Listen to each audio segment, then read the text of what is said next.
ओम श्री गणेशाय नमः। चलिए आज का अध्याय शुरू करते हैं। आज का अध्याय इनमें शुरू होता है। देवताओं ने विष्णु के उपदेश से महोदर की आराधना आरंभ की, जिससे प्रसन्न होकर उन्होंने विष्णु प्रिया लक्ष्मी जी को स्वप्न देकर कहा, तुमने पहले पुत्र की इच्छा की थी, उसे पूर्ण करने के लिए मैं ही तुम्हारे पुत्र रूप से प्रकट होऊंगा। सिंधु तनया ने प्रसन्नता व्यक्त की और निद्रा भंग होने पर उन्होंने अपनी शैया पर एक अलौकिक शिशु को लेटा हुआ देखा। हरिप्रिया ने उसे तुरंत अपने अंक में उठा लिया और प्यार करने लगी।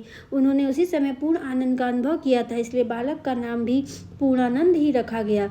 उधर महोदैत्य ज्ञानारी के भी पुत्र हुआ था, जिसका नाम उसने सुबोध रखा। वस्तुतः सुबोध यथा नाम तथा गुण ही हुआ। उसके मन में पूर्णानंद महोदर के लिए अत्यंत श्रद्धा भक्ति का भाव था। वह निरंतर उन्हीं का स्मरण, ध्यान और जप तप किया करता था। वह अपने पिता के सामने भी भगवान महोदर का गुणगान किया करता था। उसके पिता ज्ञानारी को यह बात सहन नहीं हुई। ज्ञानारी ने पुत्र को बहुत समझाया कि महोदर में कुछ भी सामर्थ्य नहीं है और ना ही वह जगदीश्वर ही है। जगदीश्वर तो मैं हूँ, जो समस्त विश्व पर शासन करता हूँ, इसलिए उसका नाम स्मरणादि व्यर्थ ही है। किंतु सुबोध ने उसकी बात नहीं मानी। जब ज्ञानारी ने देखा कि उसका पुत्र किसी प्रकार मानता ही नहीं, तो अत्यंत क्रोधित होकर बोला, अरे दुष्ट, बता तेरा वह पूर्णानंद महोदर कहाँ है? मैं उसे वहीं जाकर मार डालूंगा। सुबोध बोला, उन अंतर्यामी एवं सर्वसमर्थ प्रभु को मारना तो दूर कोई छू भी नहीं सकता। देखो, वे धरती, आकाश, जल, थल, वन, पर्वत, समुद्र, वृक्ष, लता, वल्लरी, पवन, सरोवर, सरिता, अणु, परमाणु आदि सब में व्याप्त है। जितने भी चराचर जीव हैं, उन सभी में प्रभु का निवास है। यहाँ तक कि मुझ में और आप में भी मूषक वाहन महोदर सदैव विद्यमान रहते हैं।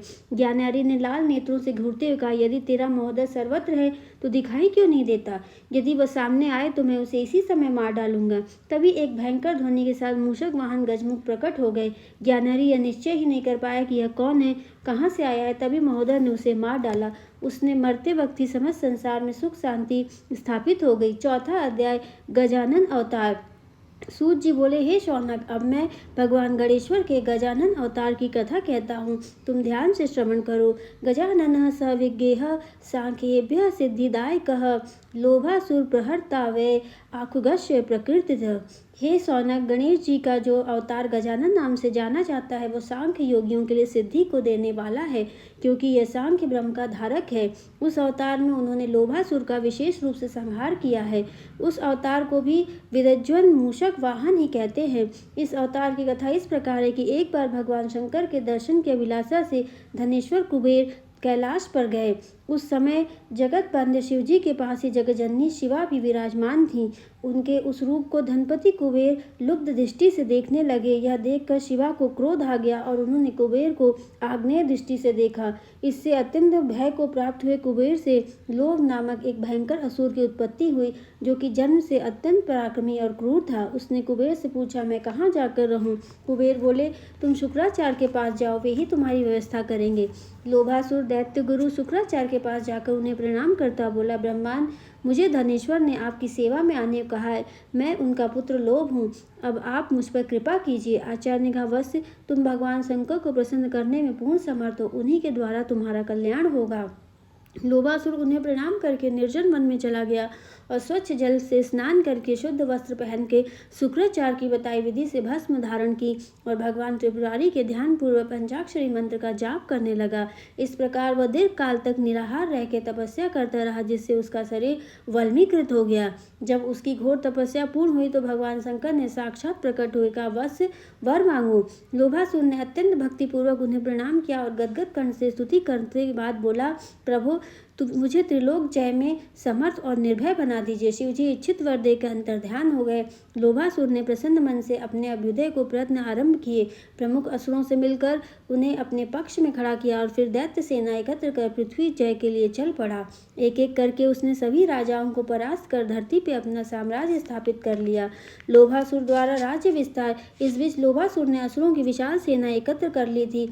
अपनी अत्यंत बढ़ी हुई शक्ति को देखकर उसने देवलोक पर आक्रमण कर दिया। भीषण युद्ध हुआ और स्वर्ग पर भी असुर की विजय हुई। उसने स्वर्ण पर अधिकार कर वहां एक अधिकारी नियुक्त कर दिया। इंद्र भागकर बैकुंठ पहुंच गए। उन्होंने लोभासुर की विजय और अपनी पराजय का समाचार सुनकर रमानाथ से उसे मारने की प्रार्थना की, तो रमानाथ ने देव सेना के साथ असुर से युद्ध करने के लिए वे चल पड़े।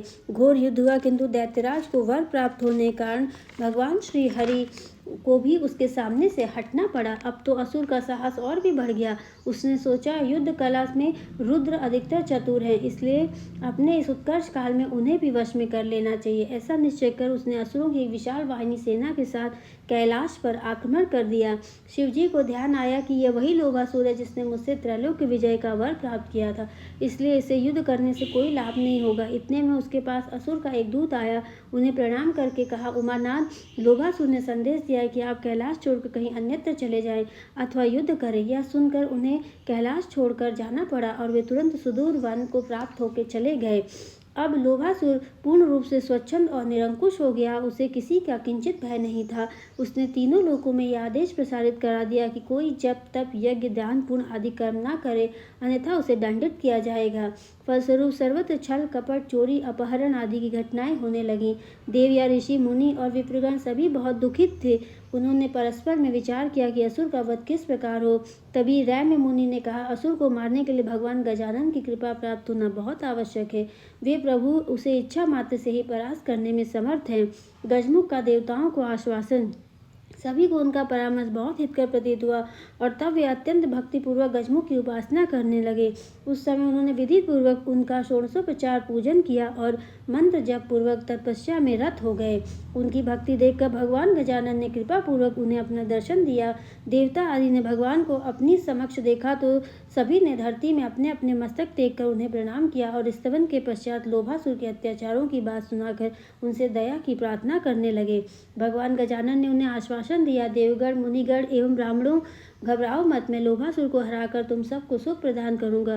फिर उन्होंने शिवजी से कहा, कामारी, आप लोभासुर के पास जाकर कह दीजिए कि देवता आदि के छीने राज्यों को लौटा दे तथा अधर्म को त्याग दे, अन्यथा संग्राम भूमि में मैं उसका वध कर डालूंगा।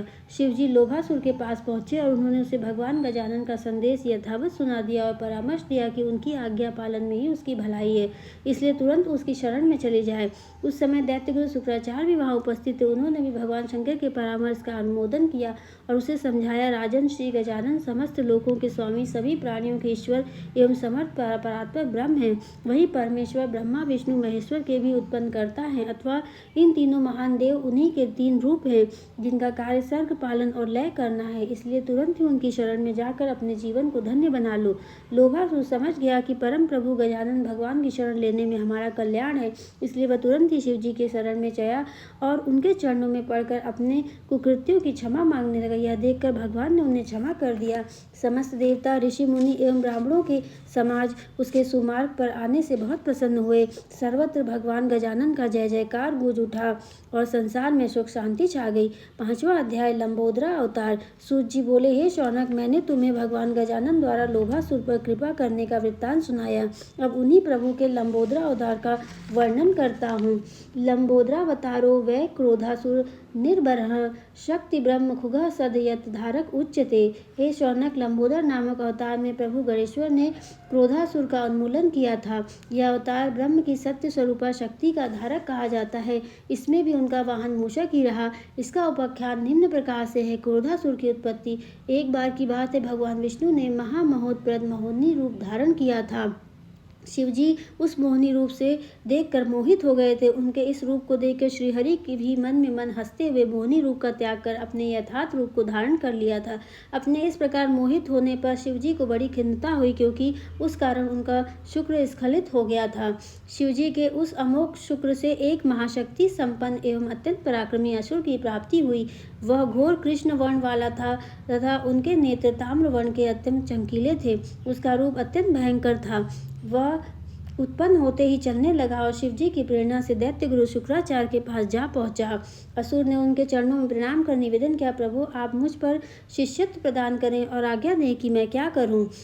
शुक्राचार्य ने पूछा, तुम कौन हो, कहाँ से आए हो, किसने तुम्हें यहाँ भेजा है। किंतु वह इन प्रश्नों का कुछ उत्तर न दे सका, केवल इतना ही कहा कि मैं कुछ नहीं जानता हूँ। दैत्य गुरु ने ध्यान लगाकर सब कुछ जान लिया। बोले, बस क्रोधावस्था में शिवजी का शुक्र स्खलित हो गया था, उसी से तेरी उत्पत्ति हुई है। इस कारण तेरा नाम क्रोधासुर रहना उचित है।